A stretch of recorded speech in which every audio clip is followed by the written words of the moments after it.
Croeso cynnes iawn i chi i gyfarfod Carolau sydd yn dod o Gapelofannon Bangor. Yn draddodiadol, mae gwasanaeth Carolau yn dechrau gyda'r garol draw yn Ninas Dafydd Frenin.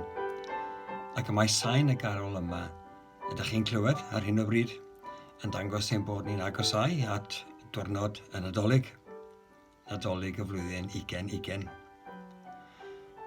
Mae'r lluniau, ydych chi'n ei weld, yn atgoffa ni, os oes angen yn atgoffa wrth gwrs, am ddigwyddiadau'r flwyddyn rhyfedd yma. Ni bu y fath flwyddyn erioed o'r blaen, medde rhai. Y clo mawr, strydoedd gwag, can yr adar, gwasanaeth iechyd a staff o dan bwysau anhygol. Y tristwch a'r galar o golli anwyliaid, colli swyddi, colli bywoliaeth yn effeithio ar deuluoedd ar draws ein gwlad. Dilyn hynt a helynt Covid-19 sydd wedi cymryd drosodd ein bywydau yn meddyliau yn ystod y flwyddyn hon. Blwyddyn i anghofio medde rhai, ond newn ni fyth mwy anghofio na newn. Ond sut allwn ni ddathlu'r Nadolig ar ddiwedd flwyddyn fel hyn? Lle nad oes caniatâd i ni gyfarfod a'n gilydd. Lle nad oes caniatâd i drefnu parti Nadolig yn y gwaith. Lle nad oes caniatâd i ni gyfarfod ffrindiau i ddathlu. Beth sydd na i ddathlu, medde rhai?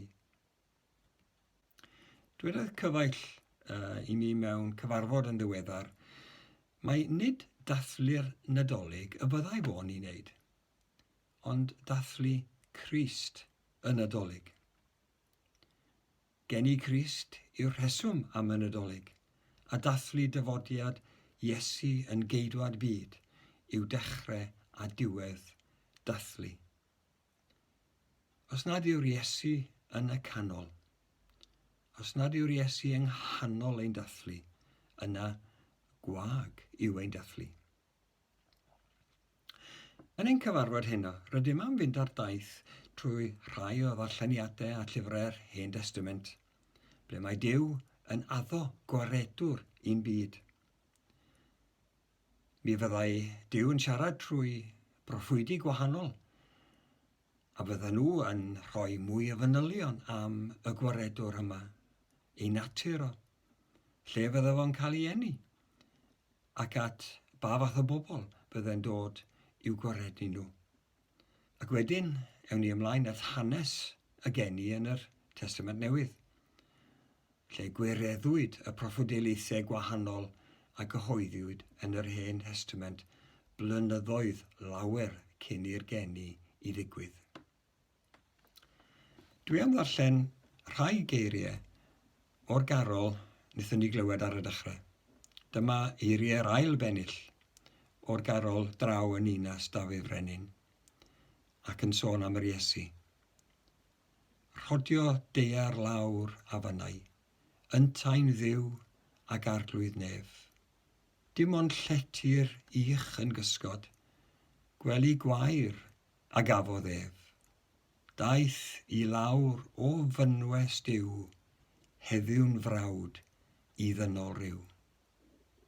Dyna chi reswm am ddathlu y Nadolig eleni. Bydd 7 o gyfeillion Capelofannon yn ei tro yn darllen o'r Beibl ac yn adrodd eu profiad a'i hymateb i Grist y Nadolig, ac yn gyflwyno carol i ni gyd y ganu gyda'n gilydd. Ymunwch yn y canu, ond ystyriwch hefyd eich rheswm chi am ddathlu'r Nadolig eleni. Felly, ymlaen at ein darlleniad cyntaf. Daw yn darlleniad cyntaf o drydedd pennod Genesis, sef llyfr cyntaf y Beibl. Ynddo can hanes y gwymp, hanes o golli diniweidrwydd, o wewyr ac o anghymod rhwng dyn a chydyn a rhwng dyn a dduw. A dyma sydd gen adnodau 1 i 7 i ddeud wrtha ni. Roedd y sarf yn fwy cyfrwys na'r holl fwy sbilod gwyllt a wnaed gan yr arglwydd Duw. A dywedodd wrth y wraig, a yw Duw wir wedi dweud, ni cheffwyta o'r un o goed yr ardd. Dywedodd y wraig wrth y sarf. Can fwyta o ffrwyth coed yr ardd, ond am ffrwyth y goeden sydd yng nghanol yr ardd, dywedodd Dduw, peidiwch â bwyta honno, na chyffwrdd ag ef, rhag i'ch chwi farw. Ond dywedodd y sarf wrth y wraig, na, ni fyddwch farw, ond fe wir Duw yr agorir eich llygaid y dydd y bwytewch ohono, a byddwch fel Duw yn gwybod da a drwg. A phan ddeallodd y wraig fod y pren yn dda i fwyta honno, a'i fod yn deg i'r golwg ac yn bren i'w ddymuno i beri doethineb, cymerodd o'i ffrwyth a'i fwyta, a roi hefyd i'w gŵr oedd gyda hi, a bwytaoedd yntau. Yna gorwyd ei llygaid hwy ill dau i wybod ei bod yn noeth, a gwniasant ddail ffigysbren i wneud ffedogau iddynt ei hunain. Ac wedyn o ganfod ei bod yn noeth ac wedi anifaddau, y mae Duw yn dedfrydu. Yna dywedodd yr arglwydd Dduw wrth y sarf, am i ti wneud hyn, yr wyt yn fwy melltigedig na'r holl anifeiliaid. Ac na'r holl wisfilod gwyllt, byddi'n ymlusgo ar dy dor ac yn bwyta llwch holl ddyddiau dy fywyd. Gosoda fel lyniaeth hefyd rhyngo ti a'r wraig, a rhwng dy had di a'i had hithau. Bydd ef yn ysigo dy ben di, a thithau'n ysigo i sawdl ef. Dywedodd wrth y wraig, byddaf yn amlhau yn ddirfawr dy boen a thwewyr, mewn poen y bydd di'n geni plant, eto bydd e ddeheuad am dy ŵr a bydd ef yn llywodraethu arnat. Dywedodd wrth adda. Am i ti wrando ar lais dy wraig a bwyta'r pren y gorchmynnais i ti beidio bwyta honno, melltigedig yw'r ddeiar o'th achos. Trwy lafur y bwyteu ohoni holl ddyddiau dy fywyd, bydd yn rhoi ti ddrain ac ysgall a bydd hi'n bwyta llysiau gwyllt. Trwy chwys dy wyneb y bydd hi'n bwyta bara, hyd o'n i ddychwelu i'r pridd oherwydd ohono yth cymerwyd llwch wyt ti ac i'r llwch y dychwelu. Wel, un o ragosodiadau sylfaenol y Beibl yw fod pellter rhwng dynolryw a Duw oherwydd canlyniadau pechod adda ac edda.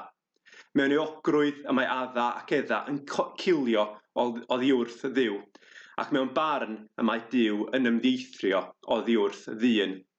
Ond mae'r hanes hefyd yn ein cyfeirio at un fydd yn ysigo pen y sarf, dyfodiad un fydd yn croesi atom, ac yn cymryd poen a plaid y rhai a drodd eu cefnau ar Dduw.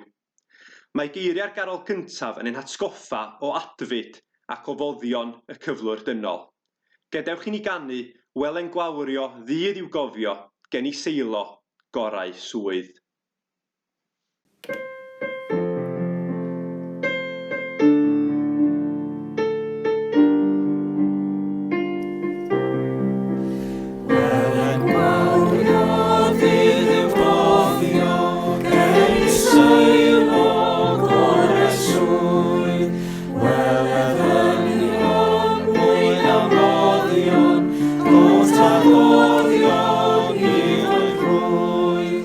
Yn yr ewi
Eiliad nesaf yma'n dod o Eseia penod 9 adnod 2 i 7.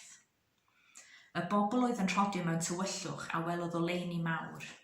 Y rhai a fi'n byw mewn gwlad o gadig didew a gafodd lewyrch golau. Amlheais dorfoledd iddynt, chwanegais lawenydd, llawenhad wrth flaen fel yn adeg y cynheuaf ac fel y byddant yn gorfoleddu wrth rannu'r ysbail, oherwydd drylliais yr iau oedd yn faich iddynt, a'r croesfar oedd ar ei hysgwydd, a'r ffon oedd gan ei gyrwr fel y nydd Midian. Pob esgid ar droed rhyfelwr mewn ysgarmes, a phob dilledyn wedi drybeiddi mewn gwaed, fe'i llosgir fel tanwydd. Canes bachgen a aned i ni, mab ar oed i ni, a bydd yr awdurdod ar ei ysgwydd. Fe'i gelwir cynghorwr rhyfeddol, diw cadarn, tad bythol, tywysog heddychlon. Ni bydd diwedd ar gynnydd ei lywodraeth, nac ar ei heddwch i orsedd Dafydd a'i frenhiniaeth, yw sefydlu'n gadarn a barn a chyfiawnder o hyn a hyd beth. Bydd sel a'r grwydylluoedd yn gwneud hyn. Dwi wedi treulio'r flwyddyn dwytha yma yng Ngogledd yr Eidal. Am na 2 gwestiwn dwi wedi bod yn ei holi dro ar ôl tro dros y cyfnod yma. Pwy sydd yn rheoli ac allai drystio nhw? Wrth edrych ar beth sydd wedi bod yn mynd ymlaen yn fan hyn a hefyd yn ôl yng Nghymru, ond hefyd wrth glywed y newyddion yn dod o lefydd fel Belarus, yr Unol Daleithiau, Nigeria a gymaint o lefydd eraill o amgylch y byd. Mae'n codi cwestiynau anodd. Oherwydd beth dwi'n gweld ydy unau arweinwyr sydd isio wneud daioni, ond sydd methu cael be maen nhw isio wedi wneud, neu dwi'n gweld arweinwyr sy'n bwerus ond maen nhw'n defnyddio eu pŵer ei daioni i hunain. Wrth weld hyn, mae'n halw ni'n deheu am arweinydd da, un sy'n gryf, ond sy'n mynd i ddefnyddio ei gryfder daioni a chyfiawnder i'w bobl. A dyna pam fod y darn yma yn gymaint o gysur i fi. Yma mae Duw yn addo bod yna un sy'n mynd i ddod i reoli, un sydd â phob awdurdod, ond sy'n mynd i ddefnyddio ei awdurdod i ddod â heddwch a chyfiawnder. Ac yn ôl y Beibl, mae'r addewid yma wedi gyflawni yn Iesu. Uwch yr holl arweinwyr dwi'n gweld yn y byd, mae yna un sydd yn rheoli, ac mae ei deyrnas o'n mynd i bara am byth. A'r un yna ydy Iesu. Fo ydy'r cynghorwr rhyfeddol, y diw cadarn, y tad bythol, y tywysog heddychlon. Fo ydy'r arweinydd mae'n halon ni'n deheu amdano fo. A dyna'r deheuad sy'n cael ei fynegu yn y garol nesaf yma mae Elin yn mynd i'w chanu i ni. Deheuad i weld Iesu'n dod i deyrnasu mewn grym daioni i'w bobl. Dyma eiriau'r drydydd bennill. O tyred olau'r seren ddydd, diddana ein calonau prydd, a gwasgar ddi gymylau braw, a chysgod angau gilia draw. O can, Emmanuel ddaw ata ti, o Israel.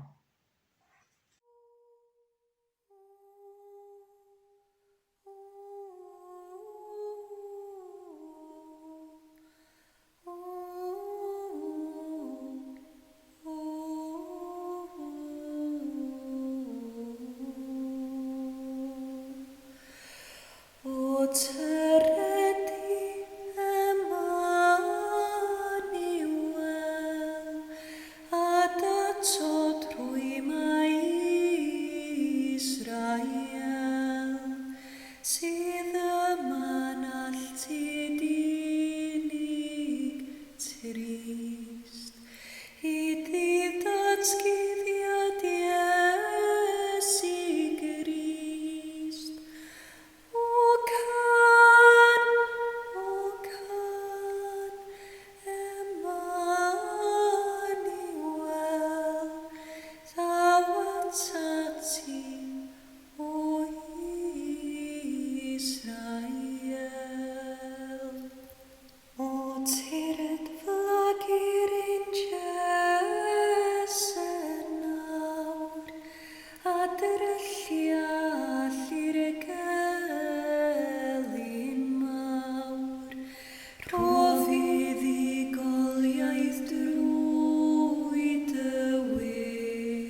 Daw'r darlleniad nesaf o lyfr Eseia, pennod 11, adnod 1 i 9. O'r cyff a adewir i Jesse, fe ddaw blagurin, ac fe dyf cangen o'i wraidd ef. Bydd ysbryd yr arglwydd yn gorffwys arno, yn ysbryd doethineb a deall, yn ysbryd cyngor a grym, yn ysbryd gwybodaeth ac ofn yr arglwydd. Ymhyfryda yn ofn yr arglwydd. Nid wrth yr hyn a wel y barna, ac nid wrth yr hyn a glyw y dyfarna, ond fe farna'r tlawd yn gyfiawn, a dyfarnu'n uniawn i rai anghennus y ddeiar. Fe derir ddeiar a gwialen ei enau, ac a gwynt yw efusau fe ladd yr hydrogionus. Cyfiawnder fydd gwregus ei lwynau, a ffyddlondeb yn rhwymyn am ei ganol. Fe drig y blaidd gyda'r oen, fe orwedd y llewpart gyda'r myn. Bydd y llo a'r llew yn cydbori, a bachgen bychan yn ei harwain. Bydd y fiwch yn pori gyda'r arth, a'i llydnod yn cydorwedd. Bydd y llew yn bwyta gwair fel ich. Bydd plentysigno yn chwarae wrth dwll yr asp, a baban yn estyn ei law dros ffair wiber. Ni wna'n ddrwg na difrod yn fy holl fynydd sanctaidd, canes fel y llenwi'r dyfroedd y môr i'w ymylon, felly y llenwi'r y ddeiar a gwybodaeth yr arglwydd. Mae 2 gyfeiriad o'r darlleniad yn Eseia 11 i'w cael yn y Garol Blygain nesaf. Mae'r cyfeiriad cyntaf i'w gael yn yr ail linell, ar gyfer heddiw'r bore yn faban bach, y ganwyd gwreiddyn Jesse yn faban bach. Mae'r bennill yma i gyd yn fy rhyfeddu. Fel tad i'r brenin Dafydd, roedd Jesse'n dad i'r linach brenhinol, ond dyma Eseia yn ein darlleniad yn dweud bydd cangen yn tyfu o wraidd Jesse, brenin newydd. Rydym yn darllen yn Efengyl Luc fod yr angel yn dweud wrth Mair y bydd ei phlentyn yn cael gorsedd Dafydd a bydd yn teyrnasu am byth. Dyma wreiddyn Jesse. Hwn bydd yr ysbryd yr arglwydd arno. Mae'n darlleniad o Eseia yn dweud mae hwn fydd yn barnu yn gyfiawn. Un cyfiawn a ffyddlon, nid fel y brenhinoedd a fu. Mae'r bennill yn mynd yn ei blaen, ceir disgrifiad am y cadarn o Bosra o Eseia 63, a Duw yn rhoi y 10 gorchymyn ar Seinai. Hwn, Duw y 10 corchymyn, yr un cyfiawn a chadarn, y brenin fydd yn teyrnasu am byth. Hwn a geir yn faban bach. Dyna beth sy'n fy nharo fwyaf yn y penillion yma.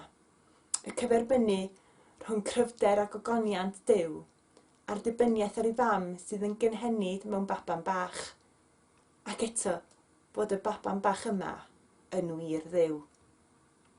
Mae'r garol yn mynd yn ei blaen, gan gyfeirio at fwy o broffwydolaethau ac addewidion am yr Iesu. Eto, mae'n rhyfeddol yn fy nharo yn y bennill hon, dyma'r ail gyfeiriad i'n darlleniad Eseia, ceir bachgen doeth Eseia ar lun Mair. Hwn yr ydym newid darllen amdano, y fydd yr ysbryd yr arglwydd yn gorffwys arno, yn ysbryd doethineb a deall, yn ysbryd cyngor a grym, yn ysbryd gwybodaeth ac ofn yr arglwydd. Yr holl doethineb yma i gael mewn baban bach. Dwi'n cael trafferth am gyffred y fath wyrdd, fod y diwdod wedi dewis yn ieithu hun gyda dynoliaeth a dod yn faban bach. Yr holl fawredd tragwyddol i'w gael mewn baban, mewn côr neu mewn preseb ar lun Mair. Ac os nad yw hynny'n ddigon, fe welwn yn y drydydd bennill fod y brenin yma wedi cyfnewid ei goron frenhinol am goron o ddrain o'i wirfodd mwyn ni. Mae hyn yn peri mi holi'n hun beth yw'n ymateb i i'r ymgnawdoliad, i'r ffaith fod Duw, sy'n cynnal y planedau ei air, wedi dod yn faban sy'n methu dweud gair. Am hyn dweud y plygeinydd, brysia, fel yr wyt, at Iesu. Newn ni wrando rwan a chanu efo recordiad i'r garol ar gyfer heddiw'r bore yn faban bach. Ar gyfer heddiw'r bore yn faban bach, y ganwyd gwreiddyn Jesse'n faban bach.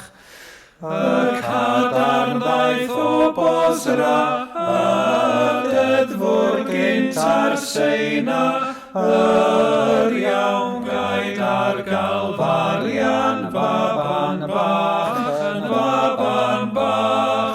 yn signo bron Marian faban bach. Cai bywiol ddŵr Ezekiel ar lun Mair, a gwir Eseia Daniel ar lun Mair. Caid bachgen doeth Eseia, raddewid roed i adda, yr alfa a'r omega ar lun Mair, mewn cor ymmethlem Juda ar lun Mair.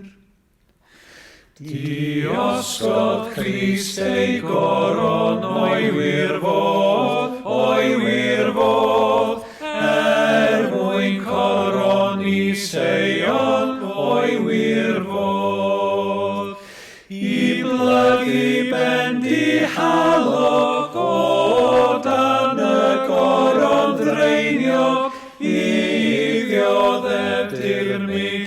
eidiog, o'i wirfodd,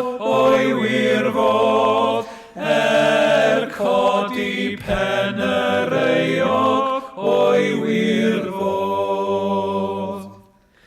Am hyn bechadir brysia fel yr wyt, ymofyn am y noddfa fel yr wyt. I tir agor wyt ffynon a ilch y glwyfau dion, fel eira gwyn yn salmon, fel yr wyt, gan hynny tir dy brydlon, fel yr wyt.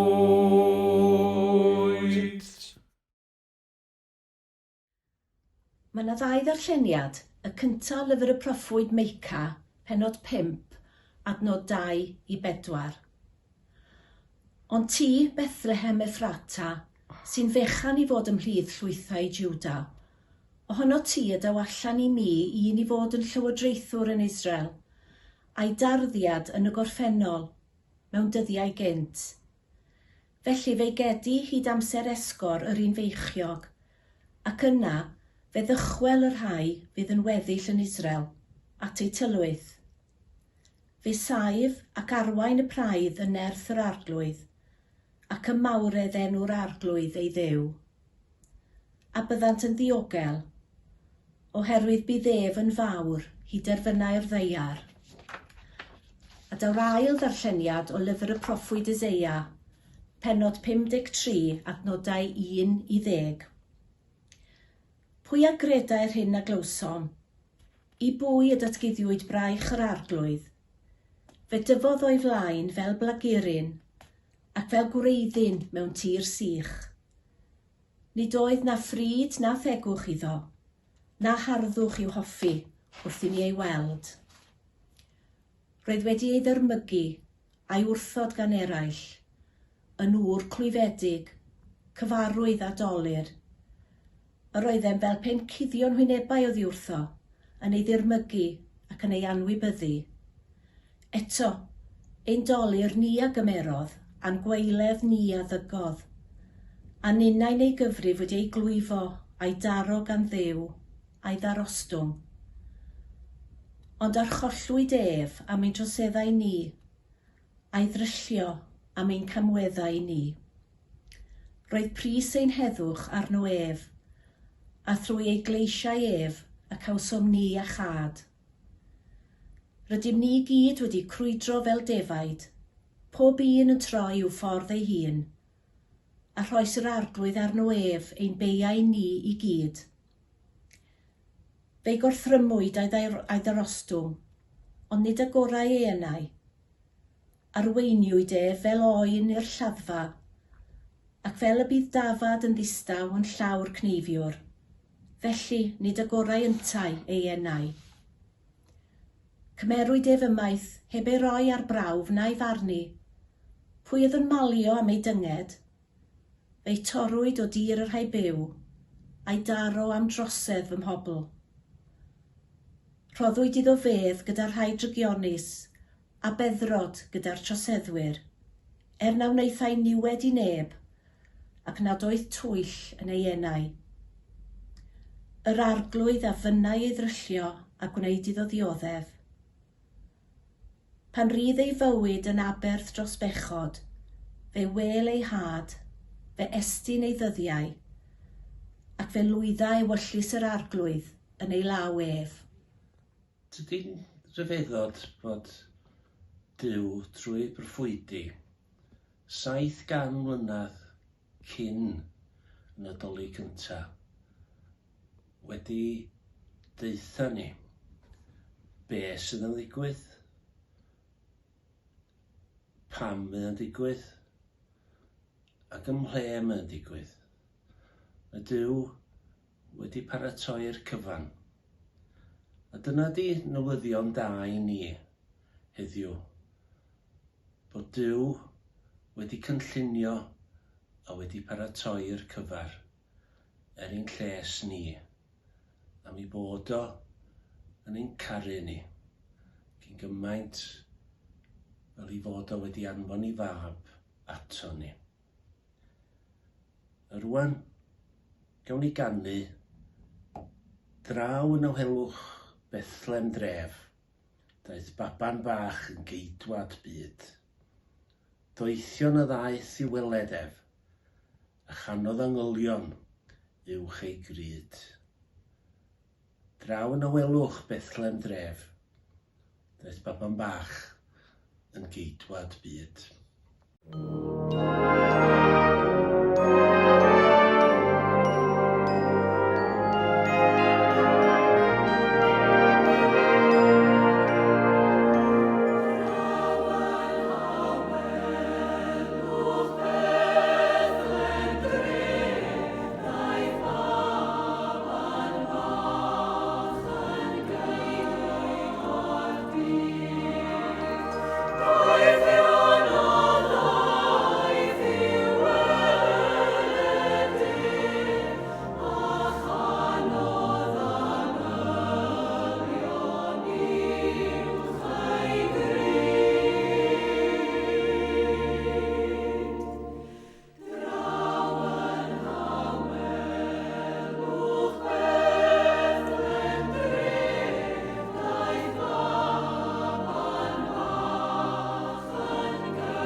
Lyc, penod 2, adnod 1 i 20.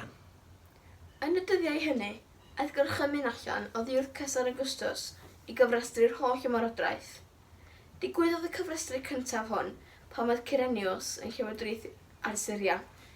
Aeth pawb felly i'w gyfrestru, pob un i'w dref ei hun. Oherwydd i fod yn perthyn i dŷ a theulu Dafydd, aeth Joseph i fyny o dref Nazareth yng Nghalilea i Judea, i dref Dafydd a elwyd Bethlehem, i ymgyfrestru ynghyd â Mair i ddiweddu, ac roedd hi'n feichiog. Pan oeddynt yno, cyfanwyd yr amser iddi esgor, ac ysgorodd yn ei mab, cyntafynedig, a rhwymodd ef mewn dillad baban a'i osod mewn preseb, a mynd oedd lle iddynt yn y gwesty. Yn yr un ardal, roedd bugeiliaid allan yn y wlad yn gwarchod eu praidd liw nos, a safodd angel yr arglwydd yn wrth ei hymyl, a disgleiriodd gogoniant yr arglwydd o'i amgylch, a daeth arswydd arnynt. Yna, dywedodd yr arglwydd ar angel wrthynt. Peidiwch ag ofni, oherwydd wela, yr wyf yn cyhoeddi i chwi y newydd da am ddywenydd mawr, a ddawi'r holl bobl.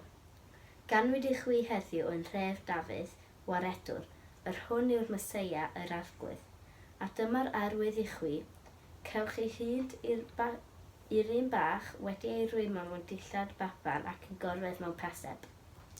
Yn sydyn, ymddangosodd gyda'r angel dyrfa o'r llun efol yn moli Duw gan ddweud, gogoniant yn y goruchaf i Dduw, ac ar y ddeiar tangnefedd ymhlith yr rhai sydd wrth ei fodd. Wedi'r angylion fynd ymaith oddi wrthynt i'r nef, dechreuodd y bugeiliaid ddweud wrth ei gilydd, gadewch i ni fynd i Fethlem a gweld yr hyn sydd wedi digwydd, y peth yr hysbysodd yr arglwydd ni amdano.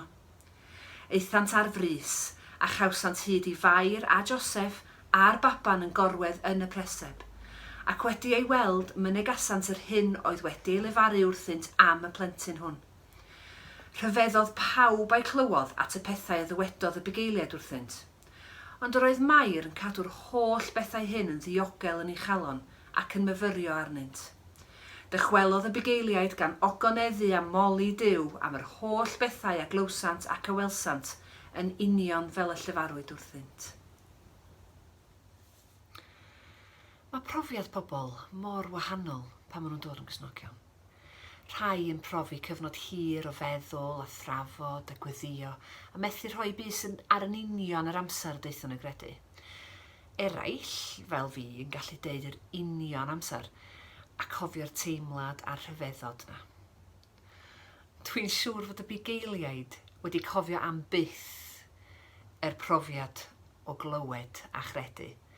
Prin iawn ydy'r pobl sy'n gallu deud fod nhw wedi dod i gredu o ganlyniad i gyhoeddiad angel. Mae'r hyn mae'r bugeiliaid yn gwneud yn syth ar ôl clywed y newyddion rhyfeddol am eni gwaredwr yn hyfryd. Yn syth ar ôl i'r angylion adael, maen nhw'n codi ac yn mynd i Fethlem ar frys a chael gweld rhyfeddod Duw yn ddyn yn y preseb. Fy hoff frawddeg i yn y darlleniad yna oedd dychwelodd y bugeiliaid gan ogoneddu am oli Duw am yr holl bethau y glywsant ac a welsant. Maen nhw wedi clywed a chredu, a'i hymateb nhw wedi addoli Duw. Mae'r gwahoddiad i unrhyw un sy'n clywed y newyddion da fod Crist i dod i'r byd i achub, i gredu a derbyn rhodd rhyfeddol Duw o fyddeiant. Dwi'n gweddio y bydd Duw yn gweithio ynghlon ar rhai ohonych chi sy'n gwrando, ac y byddwch yn gallu cyd ogoneddu a moli Duw efo ni, am ei gariad rhyfeddol yn anfon i fab i'r byd. Mae'r plant wedi recordio Carol, un i nesaf sy'n sôn am yr angylion yn dod a'r bugeiliaid yn clywed y neges rhyfeddol, a dyma'n gweddi ni eleni, ydy fod na fwy a fwy o bobl yn dod i gredu ac addoli oherwydd ganwyd Iesu Grist i'n byd.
Y chweched darlleniad yn dod o'r Efengyl yn ôl Mathew. Yr ail benod yn darllen o'r adnod gyntaf at adnod 12. Wedi I Iesu gael ei eni ym Methlehem Judea yn nyddiau'r brenin Herod, daeth seryddion o'r dwyrain I Jerusalem a choli. Ble mae'r hwn a anwyd yn frenin yr Iddewon, oherwydd gwelsom ei seren ar ei chyfodiad a daethom i'w addoli. A phan glywodd y brenin Herod hyn, cythryddwyd ef a Jerusalem I gyd gydag ef. Galwodd ynghyd yr holl brif offeiriaid ac ysgrifenyddion y bobl, a holi ganddynt ble yr oedd y Meseia I gael ei eni. Ei hateb oedd, ym Methlen, Judea, oherwydd felly yr ysgrifennwyd gan y proffwyd. A thithau Bethlehem yng ngwlad Juda, nid y lleiaf o'i tŷ ymysg tywysogion Juda. Canis ohono tŷ y daw allan arweinydd a fydd yn fugail ar fy mhobol Israel. Yna, galwodd Herod y seryddion yn ddirgel ato, a holodd hwy yn fanwl pa bryd yr oedd y seren wedi ymddangos. Anfonodd hwy I Bethlem gan ddweud, ewch a chwiliwch yn fanwl am y plentyn, a phan fyddwch wedi dod hyd iddo, rhowch wybod I mi, mwyn I minnau hefyd fynd a'i addoli. Wedi gwrando ar y brenin, eithant ar ei taith, a dyma'r seren a welsant ar ei chyfodiad yn mynd o'i blaen, hyd nes iddi ddod ac aros i'w chlawr man lle roedd y plentyn. A phan welsant y seren, yr oeddent yn llawen dros ben. Deithant i'r tŷ a gweld y plentyn gyda mair ei fam. Syrthiasant I lawr a'i addoli. Ac wedi agor ei trysorau, offrymasant iddo anrhegion, aur, a thys, a myr. Yna, ar ôl cael ei rhybuddio mewn breuddwyd I beidio a dychwelyd at Herod, eithant yn ôl i'w gwlad ar hyd ffordd arall. Dwi wrth y modd efo'r stori yma, neu'r rhan yma o stori'r geni, wrth ddychmygu am y seryddion yma yn teithio ddyddiau ac wythnosau ac mynd a deud y gwir i'r lle anghywir ac yna cael ei troi mynd I Bethlehem a dilyn y seren a di ymlwybro a di teithio a di cyrraedd a gweld y seren a wedyn maen nhw'n mynd I mewn a mae bob dim arall yn disgyn I ffwrdd. Y blinder a eisiau'r hogla a bob dim maen nhw wedi cario hefo nhw, mae bob dim yn stopio iddyn nhw a maen nhw'n I addoli, syrthiasant I lawr a'i addoli. A mae'n gwneud I fi feddwl am y prysurdeb wrth baratoi am y Nadolig leni ac eto yr her dyn ni gyd I wynebu yn ystod y flwyddyn a mae wedi bod mor wahanol I bob un ohono ni. Pa bryd yn ystod y Nadolig yma, byddai'n cymryd yr amser jyst I syrthio I lawr, gadael I bob dim arall stopio a'i addoli, bod yn ei gwmni, a'i addoli, misoedd oedden nhw wedi teithio, a gweld y cyflawniad yma o'r gair, a jyst I addoli yn y rhaid yr anrhegion a'r pethau eraill yn yr hanes, ond bod nhw wedi dod mor bell a bod nhw jyst yn dod ac yn stopio yn ysbrydoliaeth I mi yn sicr yn Nadolig hwn I ddod ac I addoli.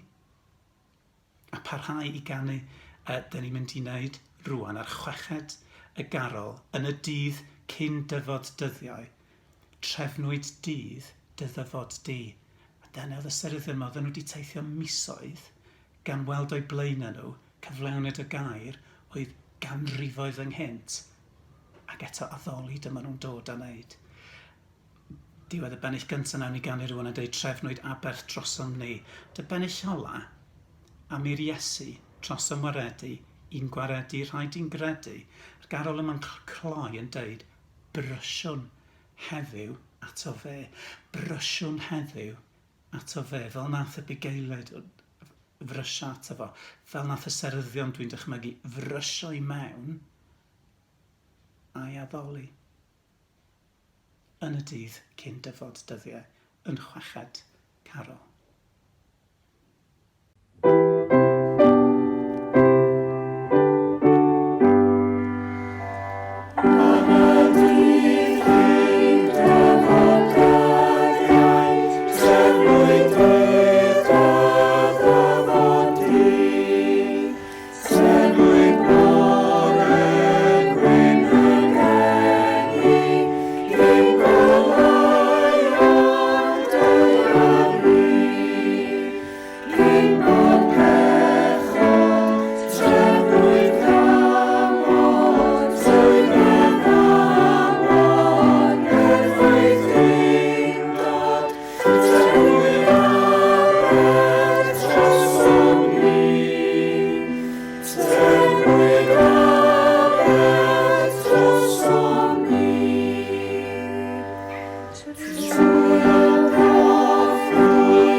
Daw'r darlleniad olaf o Efengyl Ioan, penod 1, adnodau 1-14.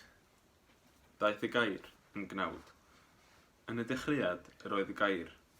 Yr oedd y gair gyda Duw, a Duw oedd y gair. Yr oedd ef yn y dechreuad gyda Duw. Daeth pob peth i fod drwy ef. Heb ef, ni ddaeth un dim sydd mewn bod. Ynddo ef yr oedd bywyd. A'r bywyd goleuni dynion ydoedd. Mae'r goleuni yn llywyrchu yn y tywyllwch, a nid yw'r tywyllwch wedi drychu ef. Daeth dyn wedi anfon oddi wrth Duw a'i enw Ioan. Daeth hwn yn dyst i dystylaethu am y goleuni, mwyn i bawb ddod i gredu drwyddo. Nid ef oedd y goleuni, ond daeth i dystylaethu am y goleuni.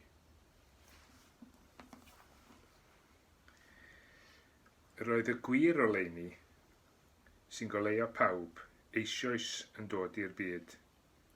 Yr oedd yn y byd, y daeth y byd i fod trwyddo, ac nid adnabu'r byd mohono. Daeth i'w gynefin ei hun, ac ni dderbyniodd ei bobl ei hun mohono. Ond cynifer ag ei derbyniodd, roi sydd yn trwy yr rhai sy'n credu yn ei enw, hawl i ddod yn blant Duw. Blant wedi ei geni nid o waed nac o ewyllus cnawd, nac o ewyllus gŵr, ond o Dduw. A daeth y gair yn gnawd a phreswylio yn ein plith, yn llawn gras a gwirionedd. Gwelsom ei ogoniant ef, ei agoniant fel unig fab yn dod oddi wrth y tad.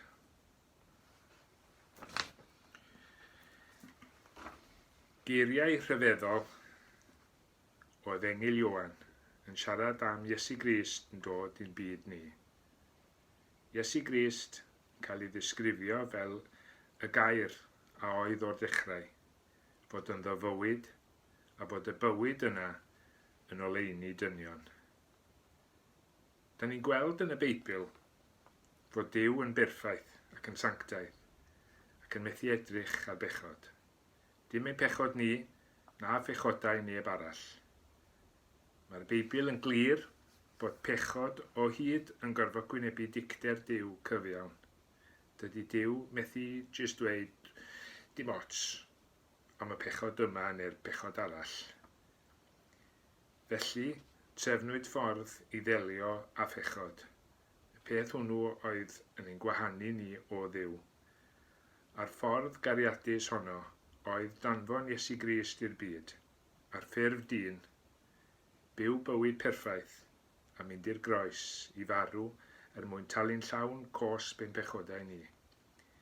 Cosbi Iesu Grist yn lle ein cosbi ni.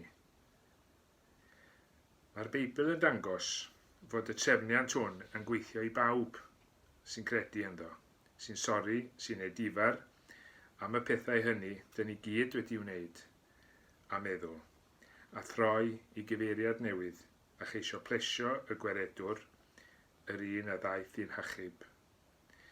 Mae'r Beibl yn dangos fod pawb sydd am gael Iesu Grist fel gweredwr iddyn nhw yn gorfod dod i'r pwynt lle rydyn ni'n bersonol yn derbyn Iesu Grist yn waredwr ac yna'n arglwydd. A dyna rydw i wedi wneud. Dwi wedi gofyn am faddeuant, am fy mechodau i. Dwi'n ymwybodol bod fi wedi gwneud lot o bethau na ddylswn i wedi, ond dwi'n trystio yn addewid y Beibl bod Iesu Grist yn maddau ac yn cydgerdded â phawb sy'n trystio ynddo a threfniant y groes. Y garol nesaf ac olaf i'w chanu fydd o deuwch ffyddloniaid. O deuwch ffyddloniaid, oll dan orfoleddi, o deuwch i Fethlehem dref. Wele fe anwyd brenin yr angylion, o deuwch ac addolwn, o deuwch ac addolwn, o deuwch ac addolwn, Grist o'r nef, ac yn y blaen. Wele fi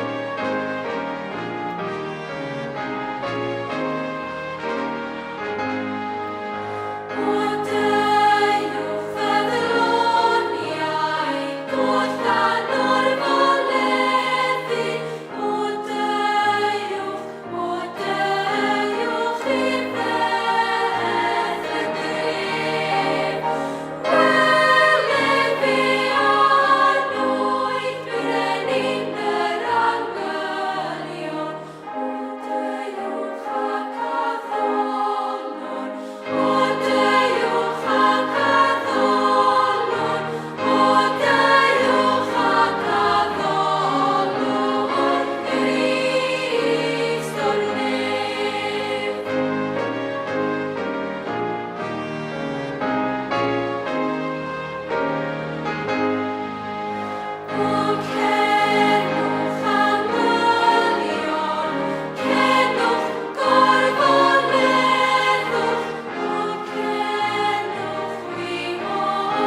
canu'r bennill ola na eto. Dyma dathlu Crist yn Nadolig. Gair y trygwyddol, yma'n ddyn ymddengys. Dyw wedi dod i'n byd, a dod nid mewn enw yn unig, ond mewn nerth i fod yn geidwad dyn, yn geidwad i chi a fi. Os yw Crist yn Nadolig yn geidwad ac yn arglwydd i chi, beth am ganu o henffych fy ngheidwad, henffych well i heddiw. Ond os nad yw'r Iesu hwn yn arglwydd ar eich bywyd, gweddiwch ar i Dduw agor eich calon i dderbyn ac i gredu yr hwn sy'n Grist yn Nadolig. Dyma beth fyddai Nadolig llawen yn wir. Gai ddiolch o waelod calon i bob un sydd wedi bod mor barod i gyfrannu yn hoedfa, a diolch i chi am eich cwmni. Fel aelodau Capel y Ffynon, rydym yn dymuno Nadolig llawen iawn i chi.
A fydd Iesu yn yr wyl. A ddoed i draw i Bethlem, cei groeso siŵr gen i, cath Ruth dy gyn-fam groeso, estrones ydoedd hi, y methlem gan Dafydd, hoff frenin Israel gynt, bydd pawb yn falch o ddweled, tyr dyno ar dy hynt. Os do fi draw i Bethlem, ni fydd i'm yn o le, caf gysgod mewn rhyw stabal ar gyrion oer y dre. Nid stafell o'r deyrnas, i mi ddod o bell, ond lletyr anifael, ni cheir i'm letu gwell.